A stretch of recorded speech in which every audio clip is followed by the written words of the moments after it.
Hello, everybody, and welcome back to By Design. Welcome back to the show. So it's been a little while since I did a kind of Q&A episode, just looking at questions about design on the internet and also questions that I've received. People have been kind enough to send me some questions in the DMs. Uh, a lot of the time on LinkedIn, actually, which I'm more than happy to reply on. I'm across LinkedIn, Instagram a lot of the time, TikTok a lot of the time, and then X and a little bit Threads as well. And you'll be able to find my email in the show notes. Any questions, please fire away, whether it's to do with this episode or just in general as well. But there are a few questions I've had, so I've been collating them as I've been going on, collating my answers as well, really thinking about them. And I think as we go into 2026, it would be good to just do another Q&A episode, just answering some of the questions that I've seen. So one of the first questions I had is it better to work in-house or for an agency? I've been fortunate enough to work. I started my career in agency. Admittedly, it wasn't specifically in design, it was in PR. And then I transitioned to working in-house in sport design. So quickly, I'm just going to talk about the pros and cons of both. I don't think either is inherently better, to be fair. There's certainly pros and cons to both. And I think a lot of it depends on which stage of your career you're at and what it is that you want. So, I'll begin with an agency because that's where I started. So, an agency, one of the biggest pros is that you get a lot of creative diversity or a lot of diversity of work. So, for me, for example, at the time, even though I was working in the tech industry in general, in the morning I could be on a call with Korea, and in the afternoon I could be working on a smaller client based in San Francisco, for example. So like the scope of work is a lot wider, and even then, even though I was working in tech, that's not to say that I wouldn't do a piece of work for someone in another team. When I was interning at this place, actually, I touched all different teams. I was a bit in corporate, a bit in brand, and obviously this is really important. Once you're at a company, it's a lot easier to move laterally around the company than it might be to go straight into the company where it is that you want to be. So for me, my strategy was there's a creative department at this PR agency, and my strategy was okay, I'll go into the tech team. I really enjoyed the tech team, my time there, and I really enjoyed the people that I worked with. But constantly having conversations with the creative department to see if there are any openings to move laterally across. Even though just said that it's easier to move laterally. I didn't make the move in the company, but that didn't mean that I didn't get anything from it. I had a lot of mentors at the company, one of whom was one of the CDs, I think, at this company. And he'd give me briefs to work on. We'd go for coffees and chat about the creative industry in general. He'd talk about the difference between working in PR and ads, which was, if you're in marketing, that's kind of like the two big giants. Um, so I definitely got a lot out of it. But the point I'm trying to make is that at an agency in general, you get a lot of diversity. You're working on a lot of different clients. So your ability to keep track of your work is really important because you need to monitor which emails are going where, and you don't want to send a client, you don't want to send an email intended for one client to a different client, especially if it's got sensitive information. So you just need to be on the ball. But then the perks, at least for me, can be really good as well because you're working on more than one client. The scope of work is obviously quite wide, but it just means that you can be exposed to a bunch of different types of events. For example, I was fortunate enough to go to Coachella, so the pros can also be really good. And when I was working in PR, there are a lot of media events anyway, so the events can be quite media friendly, including social media friendly, if that's what you're into. Another thing that's really important for agency is the ability, especially as a designer, I'd say the ability to persuade and the ability to pitch are really important because you can't guarantee that your clients or the clients that you're pitching to are going to have the design literacy that you have. So your ability to translate their ideas into a coherent piece of creative and then sell it back is really important. So persuasion and pitching are super important at an agency, but they're also important, I suppose, just in career in general. Moving over to in-house, you can be more focused because you have an intense focus on basically brand stewardship as a creative, as a designer. Um, Although the day to day is the design team or the creative team or the media team, whichever team you sit in, will effectively work as an agency, and the company that you're working at is the client because the company is going to have all different departments. And for creative work, they'll come to you to do it. So the team essentially works as an agency. So rather than having different clients, whether it be tech and brand or something, your different clients will all be for the same brand, but they'll all require different things. It might be in sports, for example, it might be hospitality, match day, EDI, whatever it might be.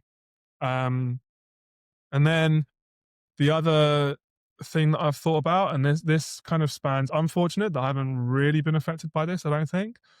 But the unfortunate case is that there's this thing called passion tax, where the prestige for working for, in the case of sport, maybe a beloved team or a really high brow client in house is leveraged against lower pay or demanding hours, especially at the beginning. A lot of big companies will pay people coming out of university quite low, comparatively low wages, especially in design, because the name on the CV counts for something. And in my experience, like a good name on a CV actually does count for something. So, what's the trade off that you want?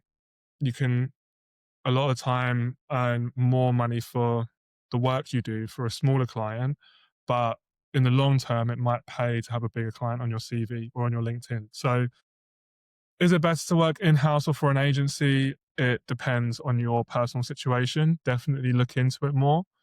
Um, Both can be really vibrant, creative atmospheres, but both can also be like stagnant atmospheres. So obviously, the people that you work with are really important, but that's not specific to in house or an agency, in my experience, anyway.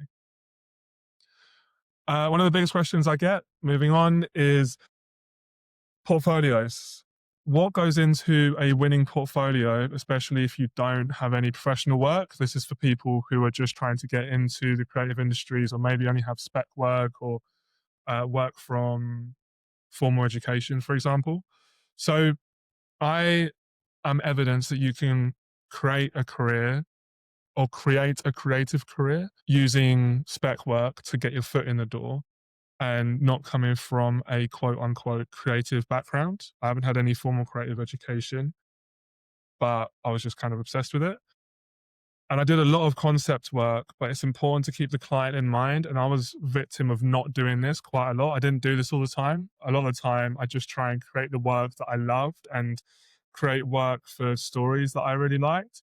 But that's kind of design's version of masturbation. You're just pleasing yourself. You're not really producing anything for any real world situations, and therefore you're not necessarily aware of real world constraints. So it might look cool, but is actually that useful? And prospects and clients will only really want things that are useful for them. So in order to combat this, it's it's important to keep a client in mind. Even if you're doing spec work, have some kind of client in mind that you can describe, maybe in the footnote or in the caption of the work that you're doing.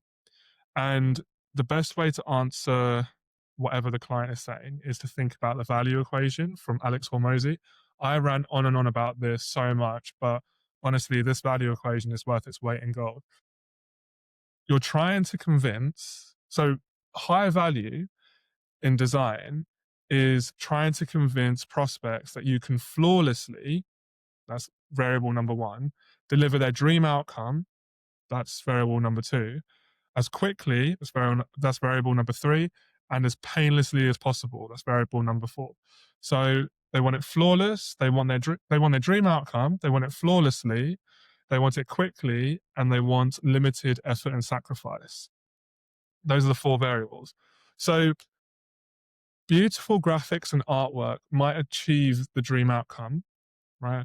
But we require the context to make sure. If I'm a hiring manager or if I'm a creative lead or something, and I'm looking at a portfolio, it's great if I can see that whoever it is, whoever the prospect is, has done a lot of really beautiful work, but has it actually achieved anything? Would the client be happy with it? Because the work is only as good as a designer. Design is a service, so the work is only as good as the client's ability to use it. It's only as good as how happy the client is. So we need that context to make sure. And also, we need context to ensure that we've achieved the other three variables. So if we start with the dream outcome, right? The dream outcome is achieved with spec work by establishing a brief. Okay. And the way that we can establish a brief is to either ask people for old briefs, create your own brief, use AI, or search for them online.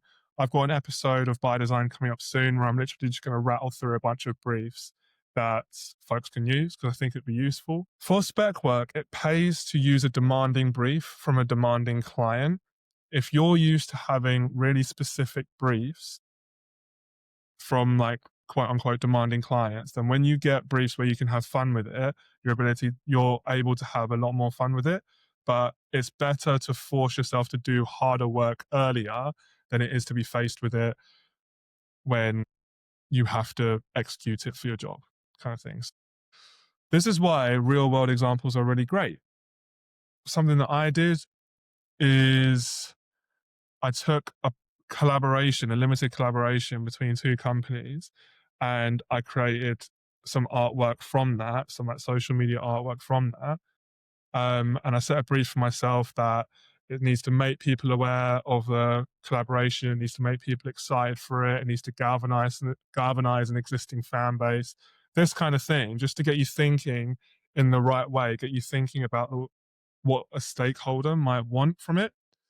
Um, but with AI, it becomes a lot easier. So you can take a launch or a collaboration or whatever you want from a company, put the press release into AI and ask AI to write you a very specific brief to make the creative for this project.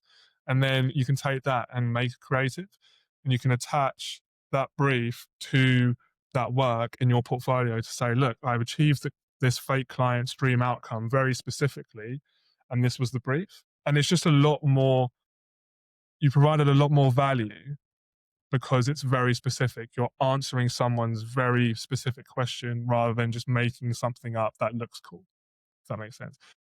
The stuff that looks cool just shows that you have the ability to do that, but that's maybe 30% of the creative process. The other 70 is using the right tools in the right context to tastefully satisfy someone's brief.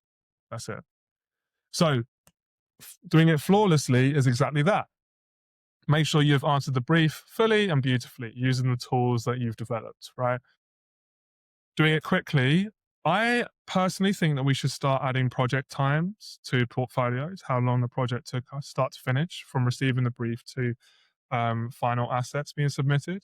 So similarly to how it's standard practice to have like when you joined a company and when you left a company with a CV, I think we should have project times there as well, because I rant on about this all the time. I think it's unfair to charge by the hour or by the day as designers, because then we're getting punished for being good at our job. If we can turn something around quickly, that should be worth more to a client.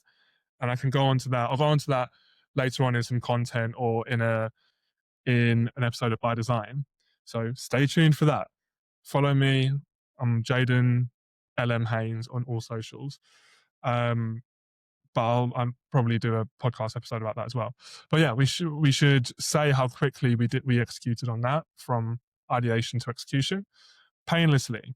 The only way to really show that it's been painless for the client is really to get testimonials. AI is not going to say, "Oh, this was really easy," because it's AI.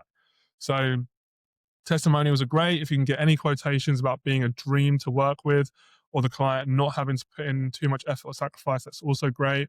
I personally tend to knock some money off, or I offer like a free add-on with clients. If I say, all right, you can have this for free if you give me a testimonial afterwards, like a written testimonial of like 50 to 100 words, because it really is worth that. It's worth a lot Think about how many times you've looked at the reviews for a product.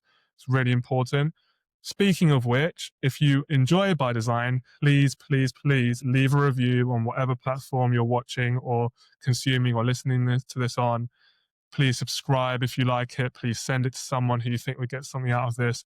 I would really, really appreciate it. As I've said, testimonials are worth so much. Testimonials are worth so much. And if I could offer you an add-on to this, I would. If there is an add-on which you would like in these episodes, then please let me know in the comments and I'll do my best to deliver those. All about delivering value. So the value equation by Hormozy, at the top, the numerator is dream outcome multiplied by perceived likelihood of achieving it, perceived by the prospect.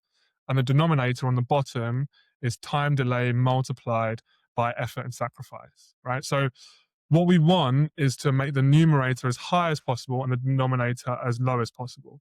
If we can make the time delay and the effort and the sacrifice zero, it's worth infinite. Okay, because anything divided by zero is infinity. So think about it. This is what Hormozy says anyway.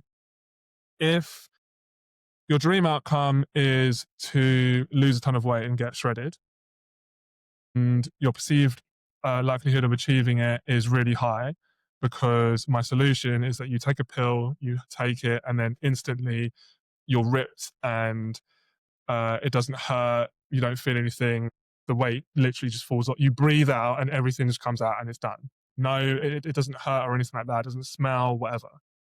How much would that pill be worth? It would be worth trillions, trillions and trillions, because the dream outcome has been achieved. The likelihood of achieving it is 100%. It happens instantaneously and there is no effort or sacrifice from the user. So it's infinite. We're trying to get that similar kind of feeling for our prospects.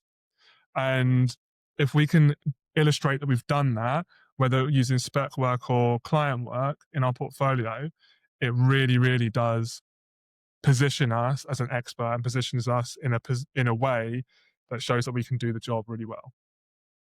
In our portfolio, I also think it's important to show evidence of us taking the initiative to upskill and to keep up with trends. So it's not enough to be like a graphic designer really anymore. You need to have some ability in motion. You need to have some ability maybe in video editing. You need to like stay abreast of social media trends and things like this. So how are we going to go about making social media friendly design?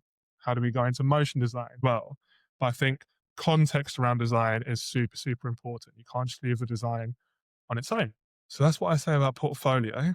Moving swiftly on, imposter syndrome. So this is something that I have spoken a lot about. I think I wrote an article about it on my Substack. And getting over imposter syndrome is difficult, but I don't think it's necessarily something that we should look to get over. I think it's something that we should actually embrace.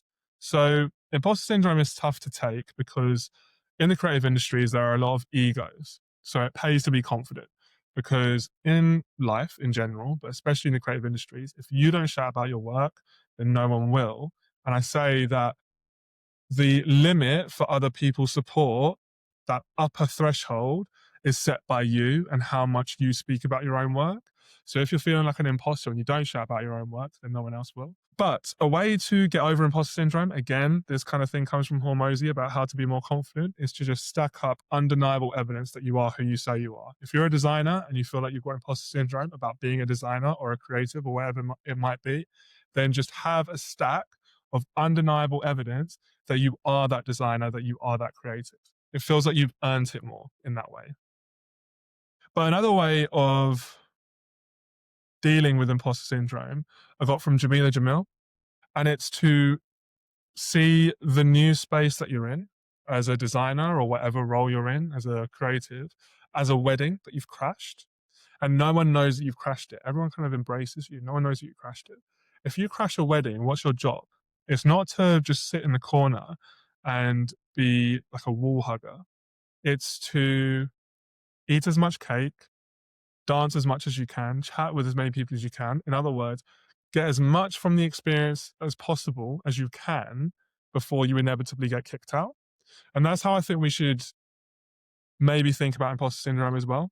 We're in the space. We're in the space now. That's fine. So let's make the most of it. Let's gain the most that we can from it. Let's be like a sponge and just get as much as we can from it before we get kicked out. Because the worst case scenario is that we get kicked out, right? Actually, that's not even the worst case scenario.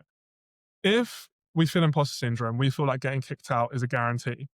The worst case scenario would be to leave, would be to get kicked out in the same place as when we entered. The best case scenario, therefore, is to get kicked out in a way better position than when we joined. And we can do that just by soaking everything up. So treat it like you're a wedding crasher. Word to Owen Wilson and Vince Vaughn.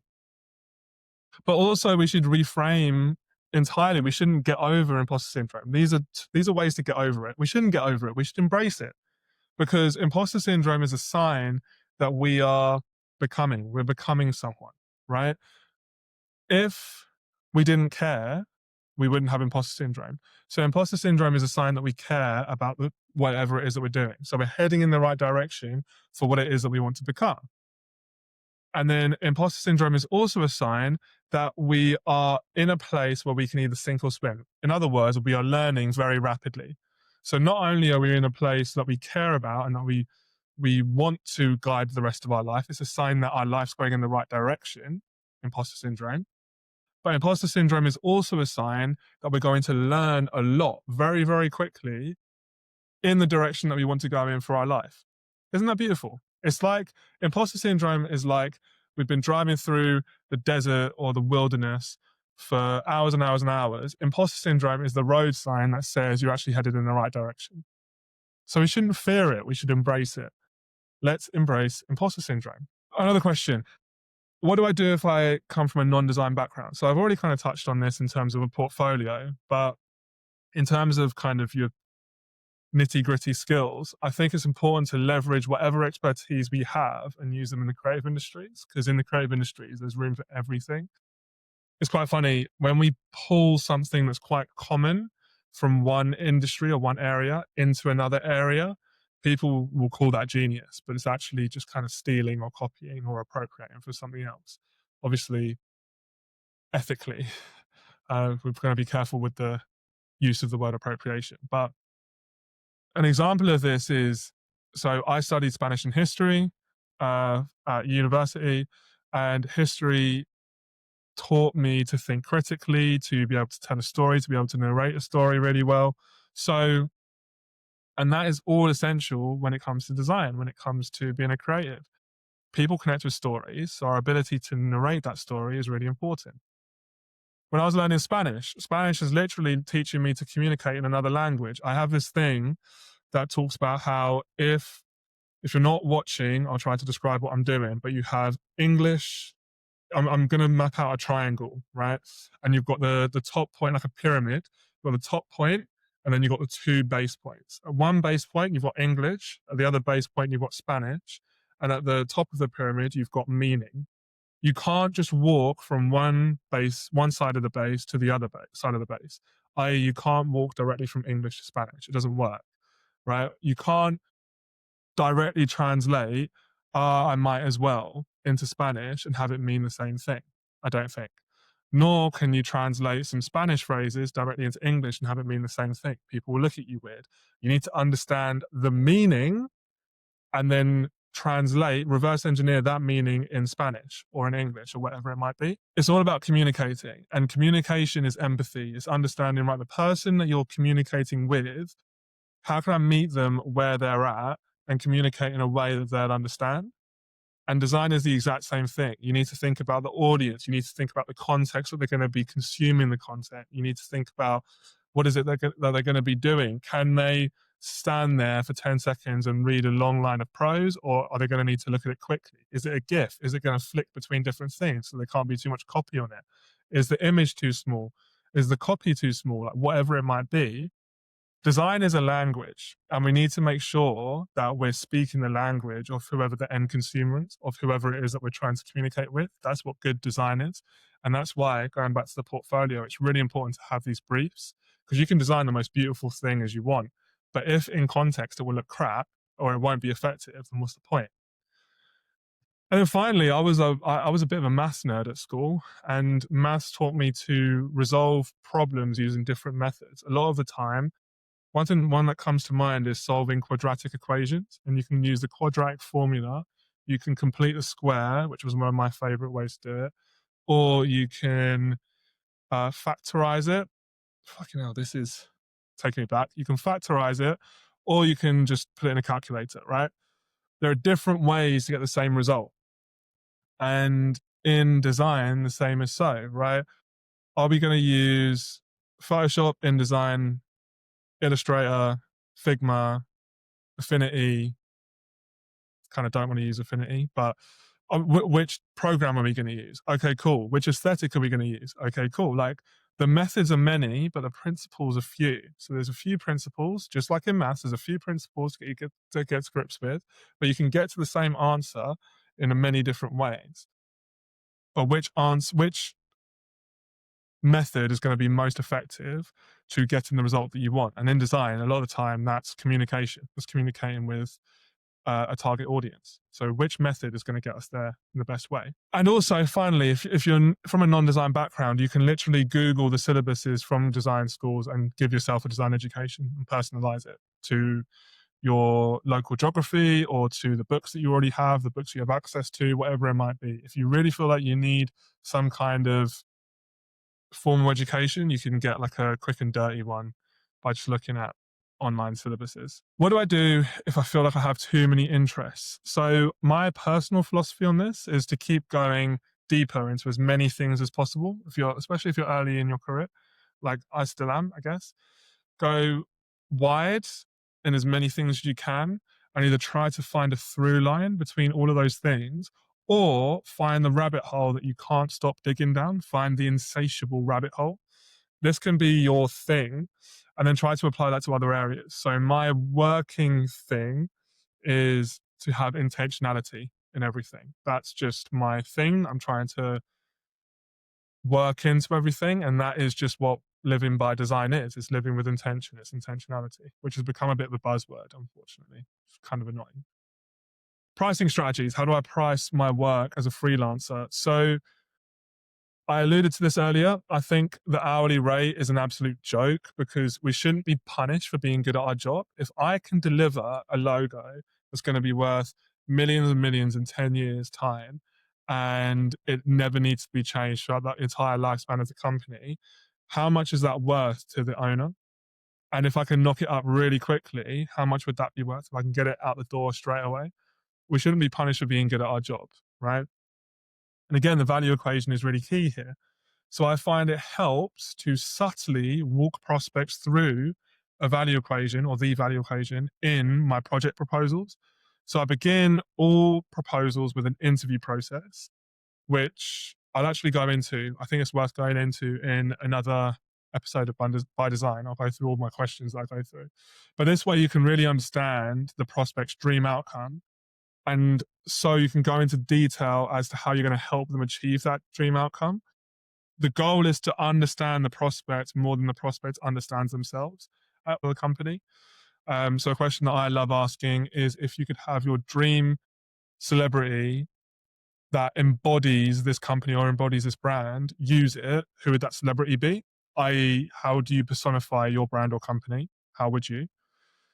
But also, who is it definitely not? And one of the major things to think about when taking on a branding project, especially, is who we absolutely not. That's a really key way to understand who you are. It's by who's outside of the club. Who are we not trying to attract?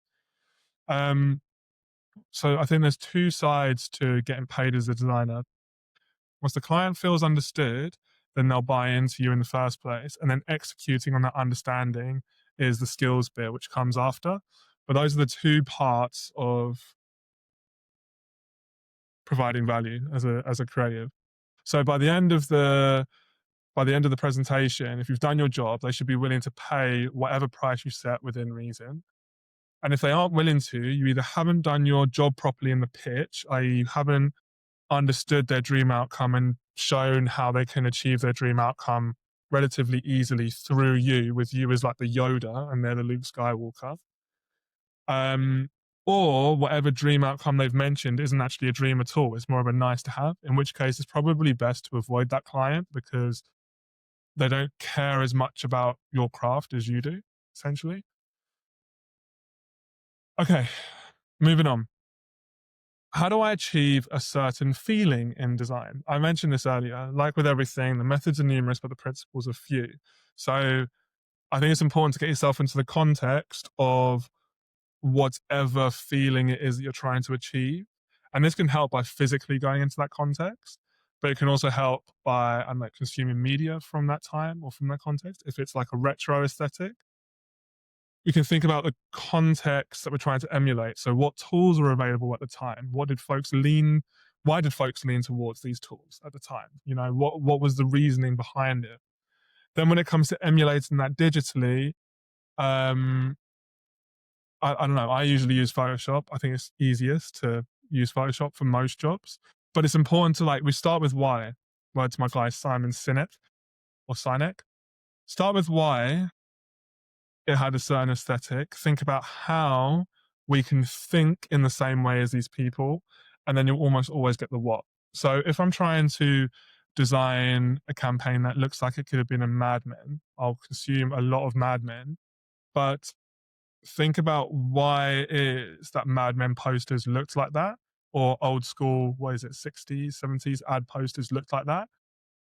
And then think about how I can think in the same way as the designers at that time. I'm not saying that you need to act like Don Draper, but I mean, definitely don't do that. But how is it that the designers would have acted in that time? And how is it that they would have designed? And then what is it that we're going to use to achieve that same effect? The most difficult thing a lot of the time I find is getting out of your own way. You need to take on a different persona. You kind of need to be subservient to the persona that you're trying to emulate in order to get this design through. Yeah, I'd say get your head into the context and then go from there. From a digital tools perspective and learning them, I'd recommend Duron for vintage, especially merch. Fullermo is also great for merch. Scoped is great for sports design, and Ethan J Design is pushing the needle forward using a lot of 3D, a lot of AI for sports design as well. He does a lot for NBA. But the whole process is essentially reverse engineering the kind of aesthetic you want to go for and then working from there. Cool. Penultimate question. Can you name a time you had to compromise design for a stakeholder? I can. I'm not going to name the client, but the lesson that I learned is when delivering options, never deliver an option that you're unhappy with because the client will always choose that one option. If you're delivering three options, make sure you're happy with the fact that any of those three options could go. And the one that you like the least is probably the one that will be chosen. At the end of the day, it's the designer's job to make the client happy. So the designer can guide, but what I think as a designer personally, it doesn't really matter. My success is measured purely on the client's happiness and their success. So that game's a game, basically. Final question. What is a design trend you hate and one you love? I'll always say that I'm a sucker for halftones, especially when it comes to merch and print.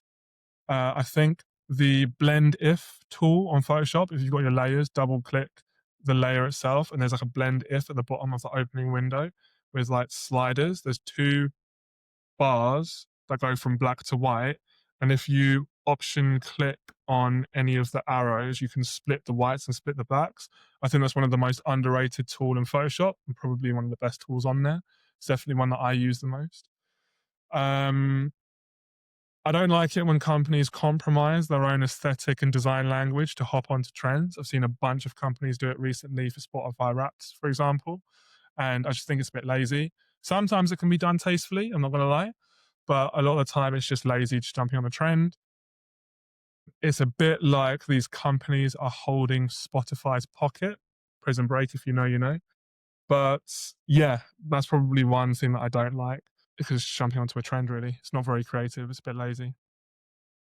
And that's it. Those are all my questions. If you've asked me a question, thank you so much. I can't name everyone in this pod because not everyone wants to be named.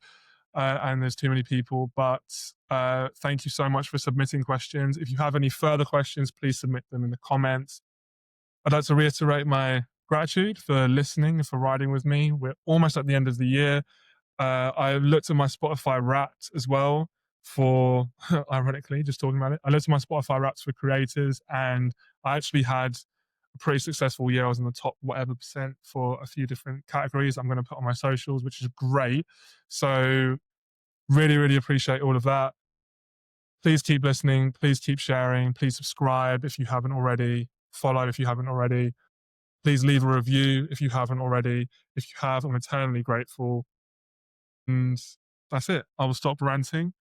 But until next time, I will see you on the next one.